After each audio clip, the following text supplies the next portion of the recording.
Dulu itu Michael Saylor nggak percaya sama yang namanya Bitcoin. Tapi akhirnya dia mengadopsi Bitcoin di tahun 2020. Kira-kira ini yang mau gue bahas nih. Kenapa Michael Saylor dia berubah pikiran sehingga dia mengadopsi Bitcoin di tahun 2020. Nah, kalau kita ngomongin Michael Saylor itu nggak luput dengan yang namanya MicroStrategy. Nah, MicroStrategy ini adalah perusahaan teknologi dari Amerika Serikat yang fokusnya di pengembangan perangkat lunak. Nah, di sini kerennya perangkat lunaknya itu seputar bisnis intelligence, analitik, dan mobile software. Nah, perangkat lunaknya dari MicroStrategy itu terkenal bisa membantu organisasi dalam memproses, menganalisis, dan mengambil keputusan based on data secara efisien. Nah, caranya MicroStrategy ini punya solusi bisnis intelligence yang nawarin alat buat visualisasi data, laporan analitik, dan dashboard secara interaktif. Dan nggak cuma itu, dia juga bisa ngebuat informasi yang kritis itu muncul di browser atau email kita secara pribadi. Nah, kalau ngomongin siapa target dari MicroStrategy ini, ya pastinya yang berkecimpung di sektor keuangan, kesehatan, retail, dan teknologi. Buat lu yang mau manfaatin, gak usah khawatir, karena dia udah punya lisensi yang resmi, jadi aman buat data-data yang diaksesnya. Sebenarnya yang buat dia rame belakangan ini itu bukan karena layanan perangkat lunak yang mereka tawarkan, tapi lebih keterlibatan mereka dalam mengadopsi Bitcoin.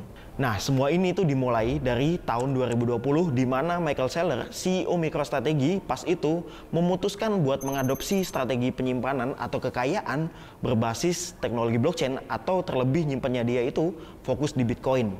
Nah, pasti ada alasannya dong kenapa dia ngelakuin dan kenapa dia menyimpan di Bitcoin. Yang pertama, yaitu pasti memerangi inflasi. Dia mempertimbangkan inflasi karena Bitcoin memungkinkan dia ngasih perlindungan terhadap tinjauan mata uang secara inflasi tersebut, atau tinjauan mata uang itu biar tidak kena inflasi. Karena di Bitcoin total supply-nya itu udah fix 21 juta keping dan tidak akan diproduksi lagi. That's why Bitcoin ini mempunyai kelangkaan dan harganya bisa naik setiap tahunnya. Nah, yang kedua, penyimpanan nilai jangka panjang yang pastinya. Kalau lu familiar sama ini, Bitcoin udah dianggap sebagai emas digital.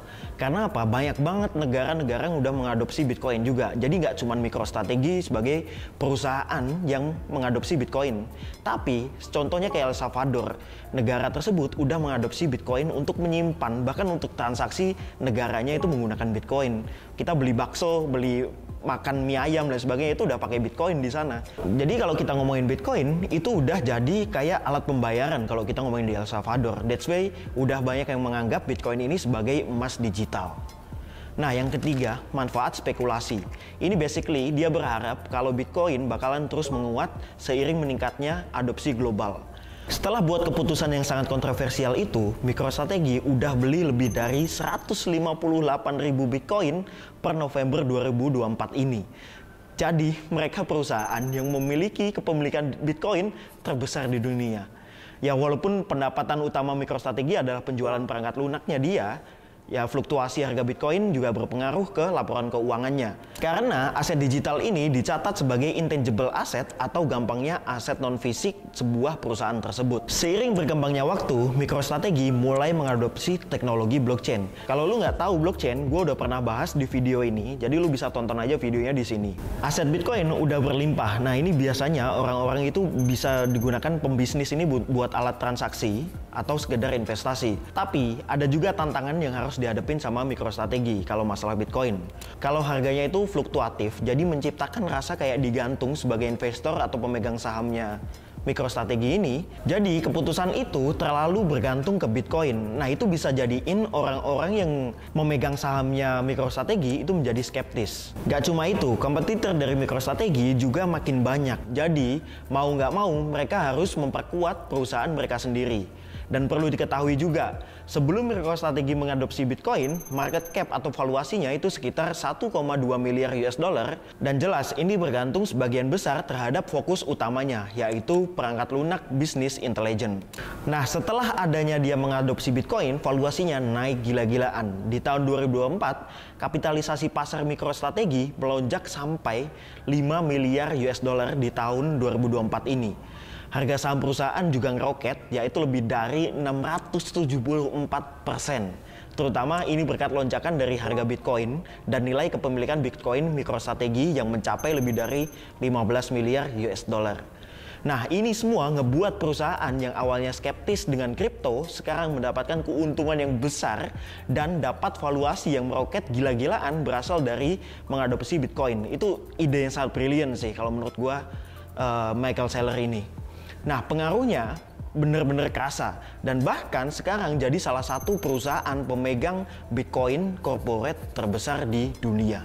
Setelah ngerti apa yang MicroStrategy lakuin, sekarang kita coba lihat ke masa depan. Pasti mereka bakal terus berinvestasi dalam pengembangan solusi berbasis AI untuk menjaga daya saing mereka di pasaran. Nah, ini udah jelas banget karena itu emang tujuan utama company mereka. Dan gak cuma itu, mereka bakal mulai menawarkan produk terkait tentang blockchain. Mengingat mereka sekarang udah familiar banget dengan yang namanya teknologi blockchain itu. Ya simpel aja, alasannya biar mereka memperluas portofolio dan gain kepercayaan konsumen mereka. Nah, kalau ngomongin MicroStrategy, apakah dia bakal terus berinvestasi ke Bitcoin atau enggak? Nah, kalau Bitcoin terus menguat, ya udah pasti mereka bakal ngelanjutin pakai Bitcoin. Intinya, MicroStrategy itu adalah perusahaan yang unik karena adanya fenomena di dunia investasi di Bitcoin ini. Nah, yang bikin menarik di situnya sih dari MicroStrategy ini. Sebenarnya balik lagi, udah ke perkembangan zaman. Ya lu harus ikutin. Lu nggak boleh nutup mata kalau uang digital itu sekarang semakin berkembang dan kuat walaupun masih memperhatiin sentimen pasar. Tinggal lu mau ikutin perkembangan zaman atau enggak. Gue Hida di sini, signing out dan thank you.